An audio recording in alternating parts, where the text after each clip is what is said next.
श्री हरिवंश। सभी भाइयों को राधे राधे। श्री गुरुदेव भगवान के चरणों में कोटि कोटि नमन। तो आज बात कर लेते हैं श्री जी की सेवा में कुछ सावधानियों के बारे में। सर्वप्रथम उपासक को सेवा में इन सावधानियों के विषय में ज्ञान होना आवश्यक है। तो सबसे पहले बात कर लेते हैं अमनिया शब्द की। तो अमनिया शब्द का प्रयोग उन सभी वस्तुओं पदार्थों के लिए किया जाता है जो अभी तक प्रियलाल को अर्पित नहीं की गई हैं, अर्थात अनप्रित वस्तुएं, भोग पदार्थ इत्यादि अमनिया कहलाते हैं। अमनिया शब्द का प्रयोग वस्तुओं को प्रियलाल को अर्पित करने योग्य बनाने के लिए भी किया जाता है, जैसे फल, रसोई इत्यादि को अर्पित करने योग्य बनाना, सेवा के पात्र मार्जन करना, वस्तुओं को सिलकर तैयार करना, तत्पर वस्तु या भोग पदार्थों को प्रियलाल के उपयोग हेतु तैयार करने की प्रक्रिया को भी अमनिया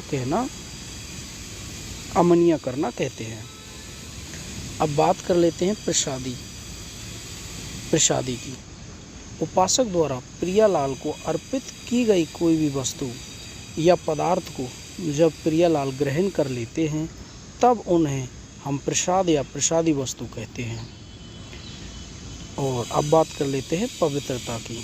तो उपासक को सेवा में यह सावधानी रखनी चाहिए कि अमनिया वस्तु कभी भी प्रसादी वस्तु से स्पर्श न होने पाए।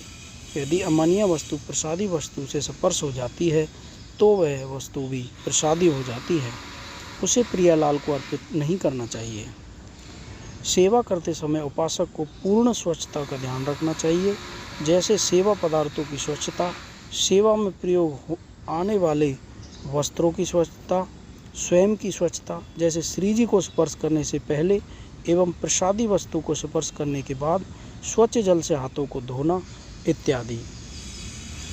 उपासक को ध्यान रखना चाहिए कि प्रियलाल की संपूर्ण सेवा हो जाने के बाद ही प्रियलाल की प्रसादी वस्तु जैसे चंदन, इत्र, भोग, प्रसाद इत्यादि का सेवन करना चाहिए।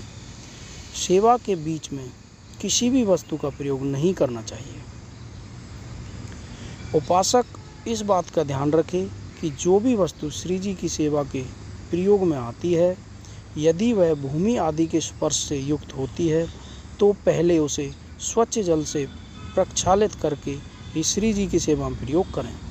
उचित तो यह है कि उपासक भूमि पर पहले कोई स्वच्छ वस्त्र